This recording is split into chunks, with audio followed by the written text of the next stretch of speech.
Hello everyone, मेरा नाम है आदर्श कुमार और आज हमारा day 21 100 reps squat challenge for 100 days.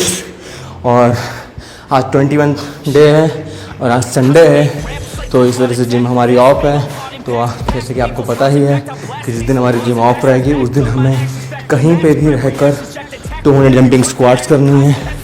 तो वो हमने आज कंप्लीट कर ली है और कुछ इस तरीके से हमने आज अपना दिन स्टार्ट किया। और ये कितना डिफ़िकल्ट रहा मेरे लिए इस बारे में मैं आपको बताता हूँ। तो पहले स्टार्ट करते हैं। मैं पहले जिम आया, यहाँ सोसाइटी की जिम है। यहाँ मैंने पहले सबसे पहले 5-10 मिनट अपनी स्ट्रेचिंग करी अच्छे से और उसका मैं हल्का सा पानी पिया और फिर उसके बाद मैंने 10 मिनट अपनी ट्रेडमिल करी। पहले 6 की स्पीड में मैं थोड़ी देर जॉग किया 2 मिनट और फिर लास्ट 8 मिनट मैं 10 की स्पीड पर रन किया और 10 मिनट मैंने ट्रेडमिल किया एक बार। और इससे मेरी बॉडी अच्छी खासी गर्म हो गई, वार्म हो गई बढ़िया से। और अब मैं स्क्वाट के लिए रेडी हूँ, जंपिंग स्क्वाट्स के लिए रेडी हूँ। तो आज का दिन सबसे ज़्यादा मुश्किल होता है जिस दिन जंपिंग स्क्वाट्स होती हैं, क्योंकि मुझे 100 रेप्स वेटेड स्क्वाट्स से ज़्यादा 40 kg के स्क्वाट्स से ज़्यादा मुझे 200 जंपिंग स्क्वाट ज़्यादा टफ लगते हैं। और ये एक्चुअली मुझे लगता है कि है सच में ये टफ। और इसको हम 200 रेप्स कंप्लीट करना होता है तो हमें ब्रेक डाउन करना होता है अलग अलग सेट्स में। तो कुछ इसी तरीके से हमने सेट्स में से ब्रेक डाउन किया। और पहला सेट मैंने 25 रेप्स का मारा, जो कि 15 रेप तक बहुत इजी लगा मुझे कि हाँ आराम से हो जाएगा। 15 रेप क्रॉस करने के बाद ही असली कहानी स्टार्ट होती है और फिर पैर भरने शुरू हो जाते हैं, लेग्स पंप हो जाते हैं और फिर जंप करना मुश्किल हो जाता है। तो पहले सेट में हमने 25 रेप कंप्लीट किए, मैंने स्ट्रेच किया, पानी पिया हल्का सा और फिर दोबारा दूसरे सेट के लिए अटेम्प्ट किया। दूसरे सेट में भी हमने 25 रेप्स कंप्लीट किए और वही सेम एज़ 20 रेप्स तक कुछ पता नहीं चलता, 15 रेप्स तक कुछ पता नहीं चलता और फिर 15 से लेकर 25 रेप्स तक की कहानी बहुत मुश्किल होती है, जो कि आपको करके ही पता लगेगा। तो उसके बाद हमने तीसरा सेट किया, वो भी हमने 25 रेप्स का ही किया और फोर्थ सेट भी हमने 25 रेप्स का ही किया। लेकिन 15 रेप्स के बाद जो करना होता है वो बहुत मुश्किल होता है। और फोर्थ सेट में 12 या 13 रेप्स के बाद ही वो पेन होना शुरू हो गया, जो 15 या 20 रेप्स के बाद आता है। तो लास्ट 100 रेप्स जो 25 सेट था, लास्ट सेट फोर्थ सेट, वो काफ़ी डिफ़िकल्ट था।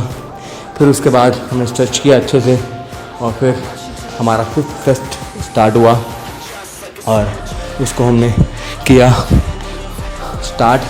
और फिर उसके बाद फिर की कहानी ये है कि वही 10 से 15 रेप्स ईजी लगता है। 10 रेप तो 10 रेप्स इतनी ईजी लग जाते हैं कि लगता है कि यार ये तो हो जाएगा, 100 रेप्स ही मार दूंगा। लेकिन 10 रेप्स के बाद कहानी जो स्टार्ट होती है वो बहुत मुश्किल होती है, पंप हो जाते हैं पैर का, जंप करना बहुत मुश्किल हो जाता है।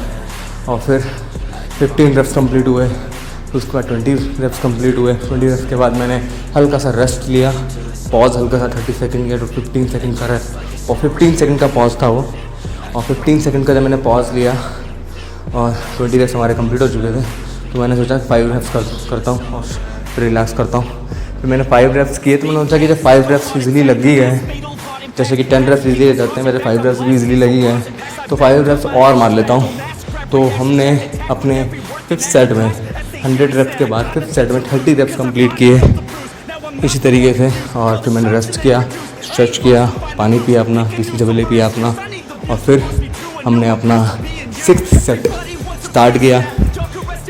सेम एज़ बहुत मुश्किल से स्टार्ट हुआ, 10 रेप्स ईजिली हो गए, लेकिन 10 रेप्स के बाद की कहानी बहुत ही ज़्यादा मुश्किल होती है, क्योंकि बहुत ज़्यादा दर्द होता है उसमें। और फिर 20 रेप्स से मैंने हल्का सा पॉज लिया और फिर सेम मैंने सोचा कि 5 रेप और मारता हूँ, तो उसके बाद रेस्ट करूँगा।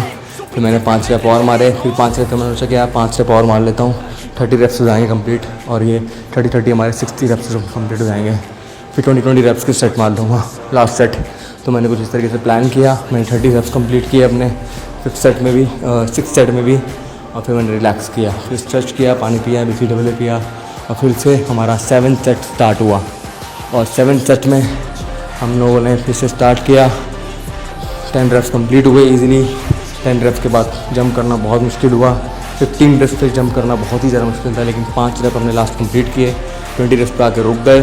फिर 20 रेप्स के बाद हमने रेस्ट किया हल्का सा पॉज किया, जैसे हम हमेशा पॉज करते हैं अभी दो साइड में। तो फिर उसके बाद हमने अपने 10 रेप्स कंप्लीट किए। फिर 10 रेप्स कंप्लीट करने का मैंने सोचा कि यार अब 10 रेप्स ही तो बचे हैं, तो भी कंप्लीट कर लेता हूँ। मैंने हल्का सा पॉज लिया और लास्ट के 10 रेप्स भी मैंने कंप्लीट किए। तो लास्ट सेट में हमने थोड़े 2 बार पॉज लिया, लेकिन हमने 40 रेप्स मारे, ये सबसे ज़्यादा था अब तक का। और मैंने अपनी पूरी लाइफ में आज तक 40 रेप्स से ऊपर जंपिंग स्क्वाट्स कभी नहीं मारी, 40 रेप्स ही मारे हैं मैक्स, चाहे स्टार्टिंग में मारे हो चाहे एंड में मारे हो। एंड में तो मैं कभी 40 रेप्स मार ही नहीं सकता, क्योंकि पहले लेग्स बहुत ज़्यादा पंप हो जाते हैं। तो इस तरीके से हमारे 200 जंपिंग स्क्वाट्स कंप्लीट हुए। आज का वर्कआउट हमारा कंप्लीट हुआ। और अब फिर उसके बाद मैंने 10 मिनट अपनी ट्रेडमिल करी 10 की स्पीड पे, 10 की स्पीड से स्टार्ट किया और 10 मिनट की अपनी ट्रेडमिल की, स्ट्रेचिंग करी, PCWA किया अपना, फिर से स्ट्रेचिंग करी और प्रोटीन शेक पी के अपना दिन ख़त्म किया। आज का 21st डे हमने अपने कंप्लीट किया। मिलते हैं 22 डेज पे। चैनल को सब्सक्राइब कर दीजिए, कमेंट करना, शेयर करना मत भूलिएगा, लाइक करना मत भूलिएगा। और इस चैलेंज को मेरे साथ ज्वाइन कीजिए। जंपिंग स्क्वाट्स नहीं कर सकते तो नॉर्मल स्क्वाट्स तो कर ही सकते हो आप। जिम नहीं है तो कोई बात नहीं, नॉर्मल स्क्वाट्स से करो start. 200 jumping normal body weight squats कीजिए, लेकिन वर्कआउट करना ज़रूरी है। ये चैलेंज हमने इसलिए लिया है कि डेली वर्कआउट हो सके बस। Thank you so much for watching. मिलते हैं 22 डेज पे।